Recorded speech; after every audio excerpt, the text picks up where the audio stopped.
The final week of Blue Jays baseball is here, and that means the offseason is right around the corner. After such a miserable season and a depleted roster, the Toronto Blue Jays have a ton of work to do to prepare this team. There are a ton of question marks surrounding the offense, to the pitching, to the front office, to the managers, to the coaches, and if the Blue Jays want to compete in 2025, then they're going to have one heck of an offseason. What's up, guys, and welcome back to Blue Jays Today. In this one, we're going to explore 4 moves that the Toronto Blue Jays should make this offseason if they want to get themselves back into contention. Before we do, though, I encourage you guys to hit that like button and subscribe to Blue Jays Today so you don't miss any future videos. Stay tuned to the very end because the final move, it might surprise you. Alright guys, let's get into the first move. First things first, it's time to fire some managers or coaches or staff. Nothing gets the offseason going like blaming management for the team's past failures. I truly believe that the Blue Jays had a disappointing season because of a collection of things: player performance, managerial mistakes, coaching decisions, etc. But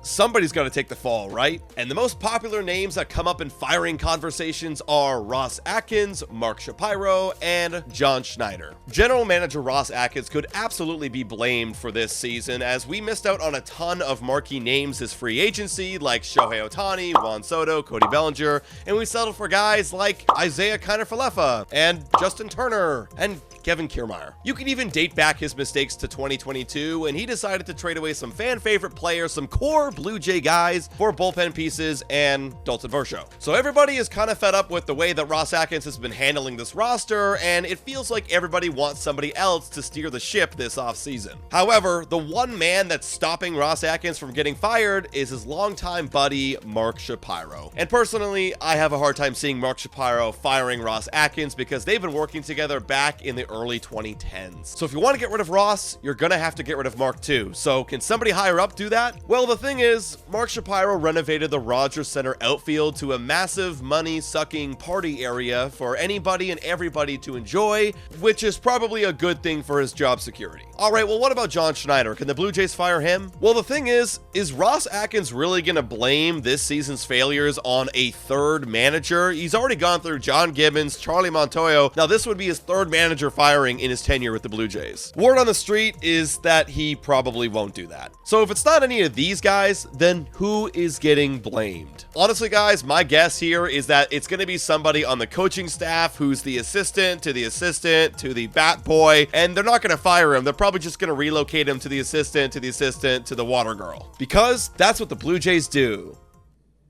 The second move this offseason is extending Vladimir Guerrero Jr. You can't have a long winning window if you don't lock up your franchise player. Vladdy is entering into his final year with the Toronto Blue Jays in 2025, and it's clear to everybody at this point that Vladimir Guerrero Jr. is legit. And it's pretty simple, guys. If you want to have a winning team, you got to keep generational talent like Vladimir Guerrero Jr. on the team. And the good thing for the Blue Jays is that Vladimir Guerrero Jr. has said time and time again that he wants to be a Blue Jay for the rest of his career. And instead of letting him hit free agency next winter, it's probably in the Blue Jays front office best interest if they get this deal done before then. Honestly, this is a move that needed to happen yesterday, but it's something they need to do now. The third move is sign a big bat. After giving your franchise player a long-term contract, what's the next best thing you can give him? Well, how about some protection in that lineup? As good as the Blue Jays offense has been in the second half, they're still missing a key veteran guy that they could slot right behind Vladimir Guerrero Jr. in order to protect him in the lineup, and preferably one that could drive the ball out of the ballpark. The Blue Jays need more long ball in their game, as we've seen in the last few years that the World Series winners usually win their game via the home run. And the good thing for the Toronto Blue Jays is that it doesn't really matter what position they play as long as they can hit. It could be an infielder, it could be an outfielder, or it could be a designated hitter. Hell, we could even get another first baseman because the free agency class is filled with them. And the good thing for us, Vladimir Guerrero Jr. is willing to play third base, even though he's not that good defensively at it.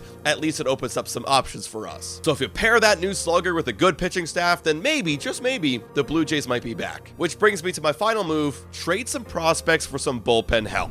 Time for a quick shout out to Betway. Betway is the best place to make all of your sports bets on all of your favorite teams. Betway is also in collaboration with iGaming Ontario. Must be 19 years older to participate. And guys, please bet responsibly. Now, back to the content. It's a good thing the Blue Jays went out and traded for some young prospects at the deadline because they might be used as trade bait this offseason. And the reason why this one might surprise a few of you is because they might trade away some of our fan favorite guys like a Will Wagner, an Addison Barger, a Jonathan Clase, and you never know. maybe even Aurelvis Martinez. The reason why is because the roster isn't big enough for all of these young prospects that are right now just splitting playing time. What the Blue Jays need to do is they need to commit to a couple of guys, and the rest of them, they might be used as trade bait for that bullpen. The Blue Jays are no strangers to trading away some of their younger prospects for bullpen help. They've done it in the past with Rowdy Tellez and Jordan Groshans. And we know that the Blue Jays need bullpen help badly, and they need to do a lot of work this offseason to get some help back there. And looking at this free agency class, I mean, you could go that way and just sign a bunch of guys, but